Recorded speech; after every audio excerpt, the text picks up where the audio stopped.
करीब $1.5 इतने पैसे में क्या मिलेगा?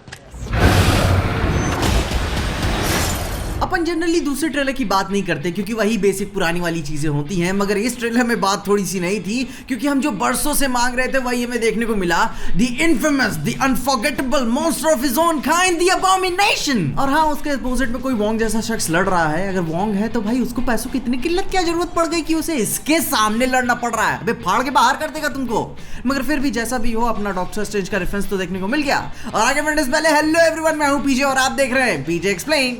तो मार्वल स्टूडियोज की तरफ से इस साल भी हमें एक और डैड इश्यूज वाली मूवीज देखने को मिलने वाली है, जहां लड़ाई वर्दी अनवर्दी नेपोटिज्म वाली होने वाली है। अब देखो, ट्रेलर देख के अपन को इतना तो पता चल गया है कि भाई लौंडे को अपना खानदान छोड़ना है, मगर उसका बाप उसके लिए कोई पर्पस चुना हुआ था। वो इस विरासत का असली मालिक है, वो इसका अधिकारी नहीं बल्कि वो इसका लायक है। इस ट्रेलर से हमें कई सारी और बातें पता चलती है कि भाई उसको अपने फैमिली मैटर में अब कोई इंटरेस्ट नहीं रह गया है। वो अपना नाम बदल के सैन फ्रांसिस्को में दरबान की नौकरी करके महिला मित्र बना के घपा घप नहीं मतलब कि गाना पाना गा के खुश था। मगर उसके पिताजी उसे छोड़ कैसे सकते हैं? वो उनके कलेजे का टुकड़ा है। और वैसे भी यार, ये एशियन मैटर कुछ ज्यादा ही सीरियस हो गया यहाँ पे। ट्रेलर में हमें शैंग-ची की माँ का इमोशनल वाला फैक्टर भी देखने को मिलता है, जहाँ पे उसकी कोमल निर्मल माँ उसके साथ प्यार वाला व्यवहार करती रहती है, जहाँ पे उसका पूरा ट्रेनिंग सेक्टर उससे काम करा करा के उसकी जान लेने पे तुला हुआ है। अब देखो, ट्रेलर में कई सारी इंटरेस्टिंग बातों में से एक बात इंटरेस्टिंग सी ये भी है कि शैंग-ची अपने बाप के साथ है, उनसे नफरत करने के बावजूद भी। अब देखो, यहाँ पे ये दो बात हो सकती है कि चाहे तो शैंग-ची डर की वजह से अपने बाप के साथ है क्योंकि भाई वो मैंडरिन है, या फिर एक और बात हो सकती है कि शैंग-ची अपने बाप पे एक और बार भरोसा करना चाहता है, जो कि आगे चल के उस भरोसे का भोसड़ा हो जाता है। ट्रेलर में हमें वही सेम रेड वाली फरारी देखने को मिलती है जो हमें ट्रेलर 1 के शुरुआती पार्किंग वाली सीन में देखने को मिली थी। अब देखो, ट्रेलर में और भी कई सारी नोटिसेबल चीजें हैं, जैसे कि ट्रेलर में उसे मारने वाले लोग भी उसके साथ चल रहे हैं। अब देखो, ऐसी बात नहीं है कि दोनों आप साथ हो गए हों, दोनों श्योरली एक दूसरे से नफरत तो करते ही हैं क्योंकि वो उन्हें पागलों की तरह मारना चाहता है, मगर फिर भी साथ हैं किसी पर्पस की वजह से। इसी के साथ साथ शैंग-ची की बहुत ही खूबसूरत वर्ल्ड बिल्डिंग देखने को नजर आती है, जहां पे वो बहुत ही ज्यादा खूबसूरत और ग्रैंड है। खूबसूरत सा आइलैंड जहां पे खूबसूरत लोग रहते हैं, एकदम लॉस्ट वर्ल्ड जैसा रहस्यमयी दुनिया, खुफिया द्वार, फलाना ठिकाना, जहां लोग चूड़ियों के साथ लड़ते हैं। अब देखो, ऐसी कोई बुरी बात नहीं है, मैंने भी चूड़ियों के साथ मार खाई है, मगर इस ट्रेलर की सबसे पावरफुल बात में से एक बात आती है कि इसकी 10 रिंग्स। अब ये 10 रिंग्स कोई एक ऐसी चीज नहीं रह गई है जो किसी एक शख्स के हाथ में रह के फिर अपनी पावर्स को दिखाएं। अब वे उसके बियॉन्ड में जा सकते हैं और स्टिल पावरफुल रह सकते हैं। कहानी में कैरेक्टर्स के एक्शंस और भी ज्यादा वाइल्ड नजर आ रहे हैं, और बात पे जो 10 रिंग्स का बाहर निकल के वापस आ जाना पावरफुल रहने के साथ वो बहुत ही कूल था। मगर जब ट्रेलर में वेन वो अपने बेटे से कहता है you can not run from your past, और उसके बाद होती है अपने द इनफेमस व्हाइट ड्रैगन की एंट्री पूरे भौकाल के साथ, काफी मजा देता है वो। मुझे इस सीन से कहानी में कुछ ज्यादा उम्मीदें तो नहीं है कि व्हाइट ड्रैगन अपनी अच्छी खासी पोटेंशियल के साथ कहानी में इंट्रोड्यूस होगा, क्योंकि ये सीन रियलिटी से ज्यादा किसी ड्रीम सीक्वेंस की तरह लग रहा है, जैसे कि एनिमे में होता है ना कि एकदम हीरो मार खा के पड़ा हुआ है, आधी बेहोशी में है,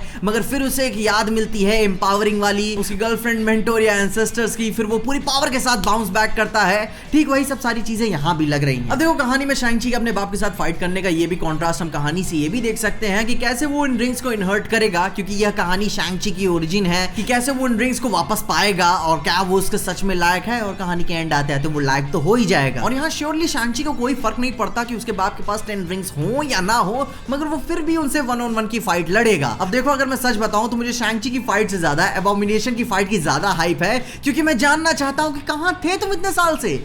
माना कि 2008 में थोड़ा सा 19-20 हो गया था, मगर इतना नाराज होने की जाने की क्या जरूरत थी? बता तो देना चाहिए था। बॉडी भी बढ़ा ली, और तुमको दंगल लड़ने की क्या जरूरत थी, वो भी कामात आज के लोगों के साथ। अब देखो, ये भी बात हो सकती है कि चाहे तो तुम किसी के लिए काम कर रहे हो, क्योंकि ऐसे चेहरे और बॉडी के साथ अकेले घूमना और नौकरी पाना तो बड़ी मुश्किल की बात है। अब देखो, तुम किसी स्वॉर्ड या प्राइवेट संस्था के साथ तो नहीं होगे, क्योंकि वो तुम्हें ऐसे खुलते में तो नहीं लड़ने देंगे, तो तुम किसी आजाद शख्स के साथ ही अपनी आजादी एंजॉय कर रहे होगे।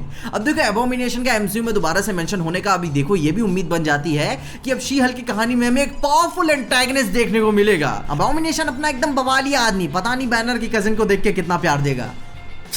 खैर, तुम कमेंट्स में बताओ कि तुम्हारे इस ट्रेलर को लेकर क्या क्या फेवरेट मोमेंट थे। ये ट्रेलर अपनी कहानी के इंट्रोडक्शन से ज्यादा हाइप बनाने वाला था कि मार्वल अभी भी हमें दिखाना चाहता था कि टेंशन मत लो, माल है अपने पास अभी। और मैं झूठ नहीं बोलूंगा, उनका हाइप काम कर गया। मैं दोबारा ट्रेलर का ऐसे कोई वीडियो नहीं बनाने वाला था जब तक मैंने एबॉमिनेशन को नहीं देखा।